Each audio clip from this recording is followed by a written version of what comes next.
Hey you, and welcome to this video where I will help you out how to create or add a signature in your Gmail.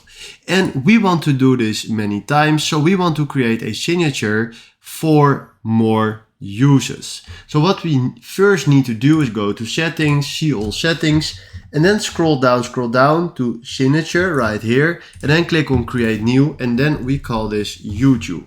Then we do create, and then right here in this box you can write down your signature. So let's say kind regards Tommy Flux, and then I want my own YouTube logo right here. Then what we need to do is click on insert image, and then from here we can go to Google Drive, and then you need to upload a logo in your Google Drive. But let's say from now we want to upload it, then we can browse. And then let's go to the file that we want to use. So let's go to help me out, and then this file is fine.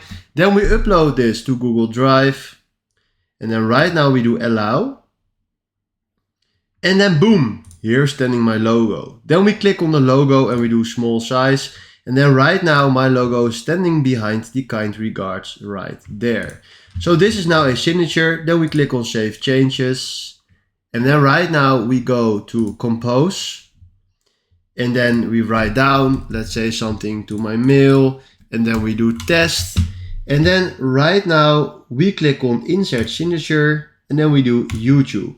And then right now, if you can see, we can write down something, hey you, and then some with text and more text, and then there is our signature. So this is how you can add a signature in your Gmail. Hopefully this was the video where I was looking for. Thanks for watching and have a wonderful day. Ciao.